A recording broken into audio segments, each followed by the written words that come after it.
Selamat siang, salam sejahtera buat kita semua ya. Jadi pagi ini kita akan membahas mengenai penyakit tubulointerstisial ya. Jadi penyakit tubulointerstisial itu sebetulnya sangat banyak, tapi dalam perkuliahan ini kita bahas hanya dua, yaitu akut tubular necrosis dan akut interstitial nephritis. Yang lain-lain itu tidak jauh berbeda. Kemudian apa yang membedakan antara akut dan kronik juga akan kita bicarakan juga ya. Kita mulai ya, penyakit tubulointerstisial. Jadi penyakit tubulointerstisial adalah satu penyakit pada jaringan ginjal di luar globulus. Jadi kalau ini globulus, maka penyakit tubulointerstisial itu adalah penyakit di luar globulus. Jadi bisa terjadi pada tubulus atau bisa terjadi pada interstisial. Interstisial itu artinya jaringan yang menghubungkan antara glomerulus dengan glomerulus yang lain. Jadi itu interstisial. Jadi penyakit tubulointerstisial artinya adalah penyakit pada tubulus dan jaringan penghubung antara glomerulus dan glomerulus ya. Jadi ini definisinya bahwa jaringan tubulointerstisial itu merupakan seluruh jaringan ginjal kecuali glomerulus. Dan penyakit tubulointerstisial itu didefinisikan sebagai inflamasi.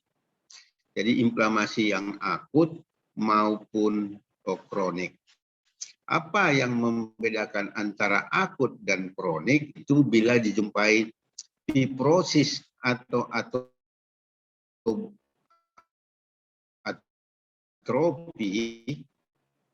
Jadi bila dijumpai jaringan fibrosis atau atrofi tubulus, tanpa fibrosis dan atrofi itu masuk pada yang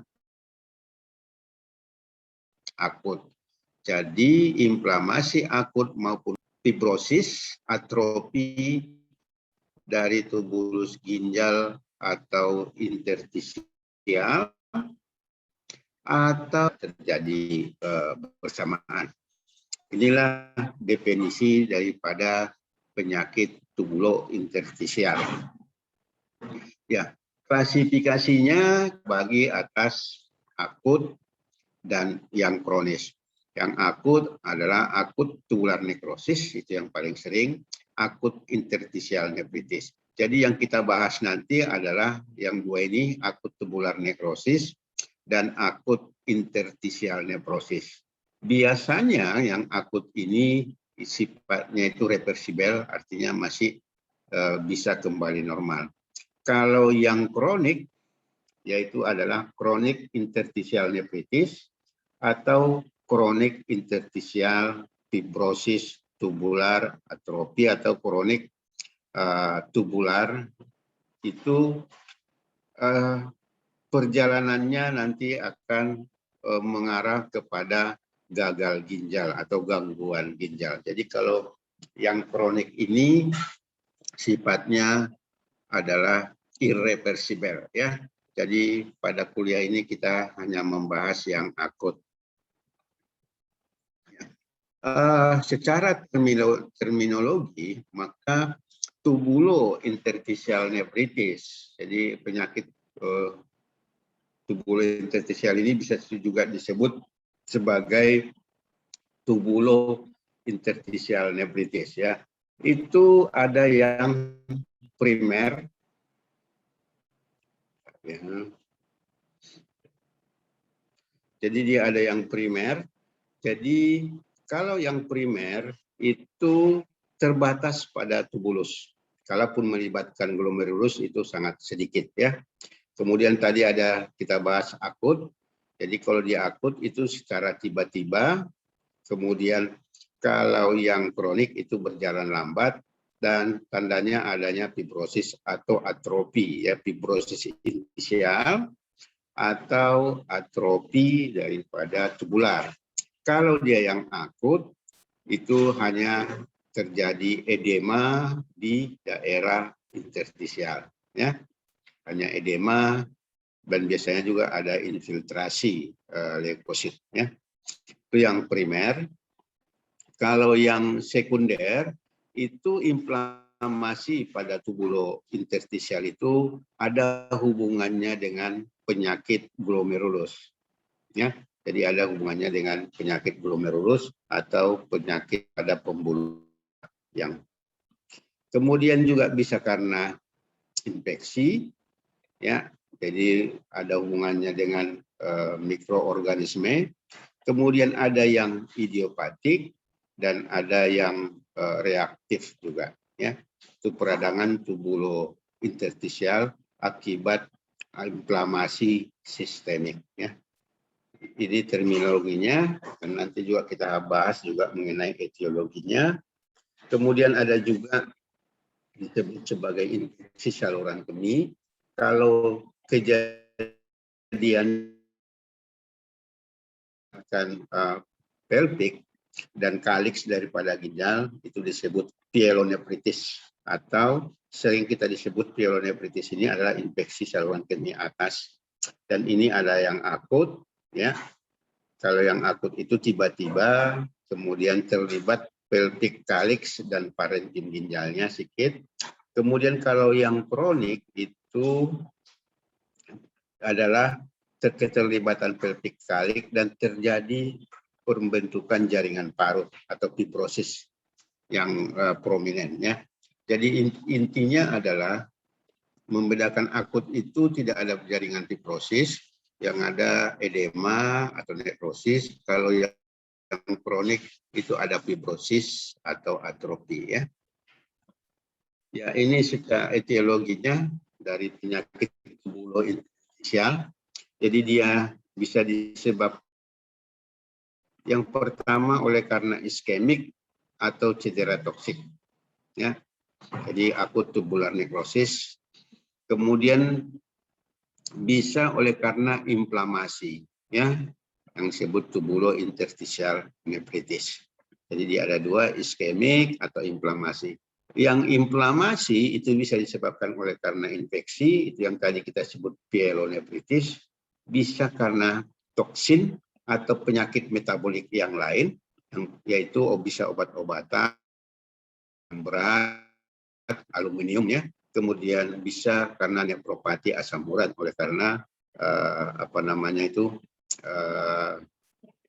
penumpukan asam urat. Kemudian yang secara fisikal juga ada, misalnya karena obstruksi, kemudian bisa karena keganasan. Dan secara imunologi juga bisa, itu misalnya pada penyakit sarkoidosis atau pada pasien-pasien yang pasien transplantasi ginjal yang terjadi rejeksi. Dan yang terakhir idiopatik yang tidak kita ketahui penyebabnya. Inilah etiologi inflamasi pada tubulointerstisial nephritis. Sedangkan etiologi oleh karena iskemik itu yang pada akut tubular injury atau akut tubular nekrosis yang tadi yang karena iskemik atau toksik. Kalau karena iskemik oleh karena aliran darah yang berkurang. Jadi aliran darah yang berkurang ke arah tubulus atau interstisial biasanya adalah semua penyebab shock. Bisa oleh karena perdarahan, bisa kemudian oleh karena diare, itu pokoknya semua yang menyebabkan shock. Ya, kemudian bisa juga secara primer disebabkan karena keterlibatan misalnya pada mikroskopik poliangitis, ini adalah vaskulitis yang prosesnya terjadi secara oleh karena kompleks antigen antibodi, bisa karena hemolytic uremic syndrome, bisa karena TTP ya. Kemudian yang toksik, kalau dia toksik itu dibagi dua, ada yang endogenus dan ada yang eksogenus. Kalau yang endogenus itu oleh karena misalnya pada proses rhabdomyolisis di mana sel-sel otot pecah, atau oleh karena hemoglobin juga bisa, yang endogenus, atau yang eksogenus itu obat-obatan bisa, kemudian bisa oleh karena zat-zat pewarna atau pelarut organik yang eksogenus. Jadi inilah etiologi dari penyakit tubulointerstisial nephritis. Yang kita bagi dua tadi, ada iskemik atau toksik, dan yang kedua ada inflamasi. Kemudian mengapa tubulus itu rentan terhadap cedera? Jadi kita ambil tubulus proksimal. Jadi tubulus proksimal itu permukaannya sangat luas yang dibutuhkan untuk reabsorpsi. Jadi setelah difiltrasi oleh glomerulus, maka zat-zat yang masih dipentingkan oleh tubuh itu direabsorpsi di tubulus. Kemudian tubulus ini merupakan transport aktif sistem ion dan asam organik. Oleh karena kerjanya yang berat, maka tingkat metabolismenya juga akan meningkat. Ya, jadi tingkat metabolisme yang meningkat ini otomatis akan membutuhkan oksigen yang sangat banyak. Artinya konsumsi oksigennya akan meningkat. Dan bila konsumsi oksigen meningkat, inilah alasannya tubulus itu sangat sensitif terhadap kejadian iskemik, di mana tadi disebutkan aliran darah berkurang dan rentan terhadap racun. Jadi intinya adalah karena beratnya kerja tubulus di ginjal, maka dia sensitif terhadap iskemik dan rentan terhadap racun. Inilah alasannya. Kemudian morfologi, bila sudah morfologi tubulointerstisial itu, di mana di sini terjadi cedera epitel daripada tubular, kemudian bisa juga terjadi ruptur tubular basement membran, kemudian juga terjadi lumen-lumen tubulus itu terisi oleh cash, ya. Jadi bisa leukosit cash, bisa, dan ini bisa menyumbat daripada tubulus pada tubulus. Kalau di interstisium itu terjadi edema dan infiltrasi daripada leukosit. Inilah morfologi dari penyakit tubulointerstisial. Kemudian bagaimana penyakit tubulointerstisial itu menyebabkan gangguan ginjal? Ya, yang pertama oleh karena tadi iskemik atau toksin. Jadi bila terjadi iskemik atau toksin, maka terjadi daripada tubulus. Kerusakan endotel tubulus ini akan menyebabkan aktivasi vasokonstriktor endotelin yang menyebabkan terjadinya vasokonstriksi pembuluh darah glomerulus. Jadi vasokonstriksi pembuluh darah glomerulus ini akan menyebabkan penurunan aliran darah ke ginjal, kemudian juga penurunan filtrasinya terjadi oliguria. Inilah mekanismenya bagaimana penyakit tubulointerstisial menyebabkan gangguan ginjal. Mekanisme yang lain adalah bila terjadi kerusakan epitel daripada tubulus, ya. Kerusakan epitel tubulus itu bisa reversibel atau irreversibel.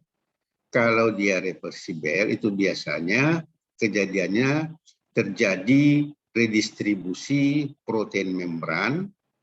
Bila terjadi redistribusi protein membran, itu artinya tubulus akan kehilangan polaritasnya karena protein itu bermuatan negatif, ya.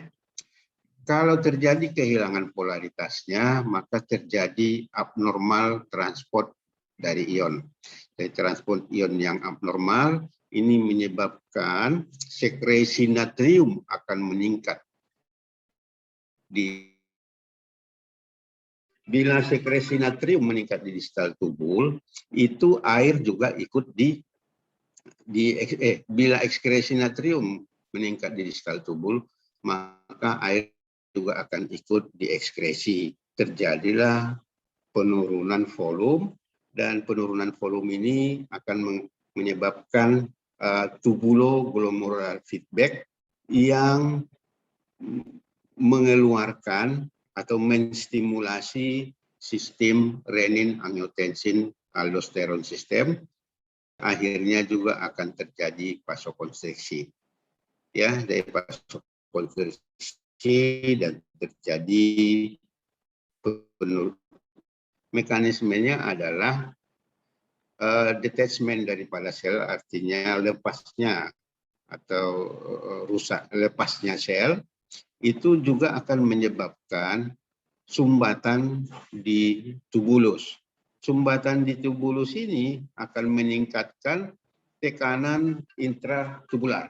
Peningkatan tekanan intratubular ini akan menyebabkan juga penurunan laju filtrasi glomerulus. Kalau dia sifatnya irreversibel, maka yang terjadi adalah kematian sel. Jadi kalau terjadi kematian sel, maka terjadi kebocoran daripada tubulus, kemudian aliran darah di tubulus juga akan menurun, maka terjadi penurunan laju filtrasi glomerulus. Kemudian juga kalau dia juga terjadi interstisial edema, kemudian terjadi peningkatan tekanan interstisial, dan akhirnya juga akan menyebabkan dan gangguan fungsi ginjal dan oliguria. Inilah mekanisme bagaimana penyakit tubulointerstisial menyebabkan gangguan ginjal dan produksi urin, ya. Oke, masuk kita ke penyakitnya. Ini sudah saya sebutkan bahwa yang kita bahas adalah akut tubular nekrosis dan akut interstisial nefritis, ya. Jadi pada akut tubular nekrosis itu merupakan penyebab utama gagal ginjal akut.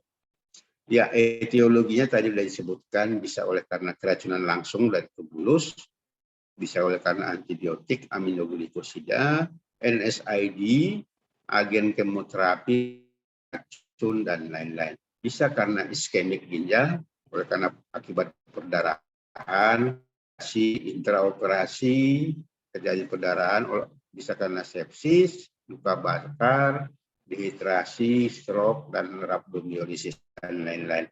Ya. Kemudian kalau kita lakukan biopsi, itu biasanya ditemukan korteks yang melebar dan pucat, kemudian medulanya gelap, ya. Pada pemeriksaan mikroskop itu ditemukan hilangnya brush border di tubulus proksimal, kemudian adanya hialin glandular dan pigment cache, adanya inflamasi dan edema interstisial dan pengumpulan sel darah merah. Ya. Sebelum tata laksana, klinisnya pada akut tubular nekrosis ini klinisnya hampir sama dengan klinis akut kidney injury, ya. Jadi klinisnya bisa lemas, mual, muntah. Jadi klinisnya adalah klinis gagal ginjal akut. Penata laksanaannya yaitu terapi konservatif, ya, diatasi apa yang muncul, ya. Kemudian dilakukan observasi terhadap perbaikan fungsi ginjal. Kemudian kalau ada gangguan keseimbangan elektrolit dan asam basa, kalau diperlukan itu dilakukan dialisis. Dan itu mortalitasnya. Nah, pada usia-usia muda biasanya ini lebih baik. Yang kualitasnya kurang baik itu adalah pada pasien-pasien dengan adanya gangguan organ yang lain, ya, organ failure lebih buruk. Yang kedua yang kita bahas adalah akut interstitial nephritis. Jadi akut interstitial nephritis ini penyebab dari gagal ginjal persisten, akut interstitial nephritis. Etiologinya juga hampir sama seperti yang tadi, bisa obat-obatan, misalnya pamik dan lain-lain, bisa obat-obat diet, jamu-jamuan, ya, yang disebut sebagai Chinese herbal medicine, bisa karena infeksi, yaitu infeksi difteri, HIV, dan autoimun, lupus, dan sindroma Sjögren, ya. Gejala klinisnya biasanya perjalanan penyakitnya dari beberapa minggu dan puncaknya di 2 minggu, ya. Di sini jadi peningkatan kreatinin yang cepat, yaitu 0,3 sampai per hari, dan adanya trias. Trias itu ada, jadi triasnya itu ada demam, ras dan umumnya terjadi pada 10 dari dimulainya. Oke, Nopilia. Pada USG ginjal itu ukuran ginjal biasanya agak membesar, ya, nephromegali.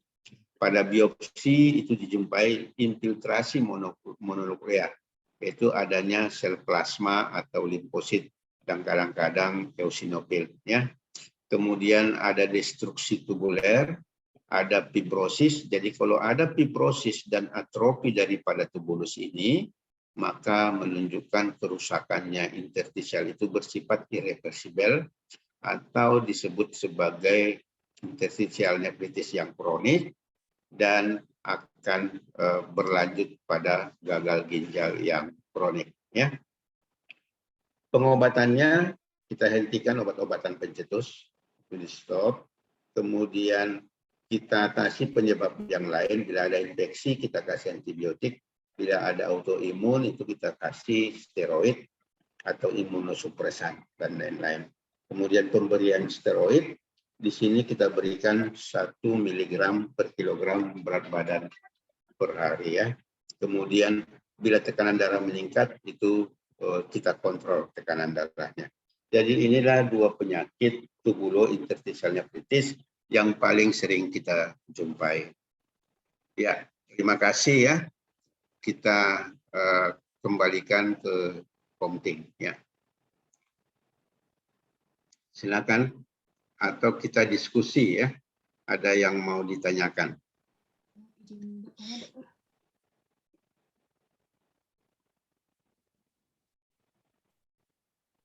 Izin bertanya, Dok. Ya, silakan. Tadi disebutkan obat-obatan herbal dapat menyebabkan kerusakan. Bagaimana ya, Dok, mekanisme pastinya langsung gitu? Soalnya kan obat herbal kan berarti alami kan dia, Dok. Ya, ya, biasanya dua mekanisme penyebab kerusakan interstisial oleh karena obat-obatan. Yang pertama adalah nephrotoksik. Nephrotoksik itu artinya obat-obatan itu langsung merusak jaringan interstisial, ya. Jadi dia disebut sebagai hapten. Hapten itu artinya sebagai antigen. Jadi obat-obatan itu antigen, kemudian interstisialnya itu sebagai antibodi. Jadi terjadi reaksi antigen antibodi, itu nanti menyebabkan inflamasi, dan inflamasi itu akan menyebabkan edema interstisial dan infiltrasi daripada leukosit. Itu yang pertama. Yang kedua, obat-obatan juga bisa merusak interstisial itu oleh karena proses alergi. Jadi memang proses alergi di mana obat-obat itu sebagai alergen, dan itu juga nanti selanjutnya akan terjadi satu proses inflamasi juga di interstisial.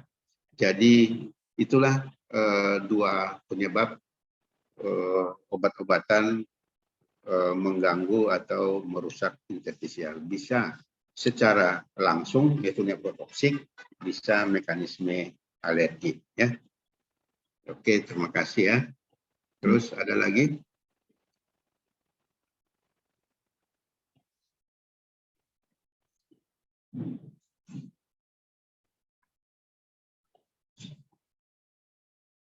Ya, kalau nggak ada lagi kita tutup ya.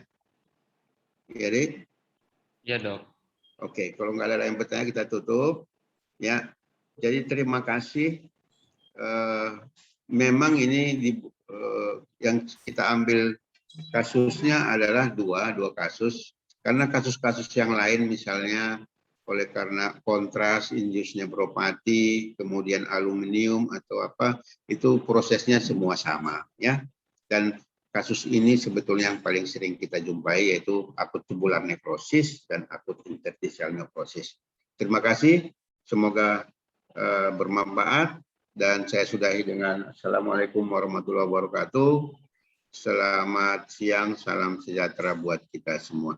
Waalaikumsalam warahmatullahi wabarakatuh. Terima kasih, Dok. Ya. Terima kasih, Dok. Terima kasih dokter. Ya.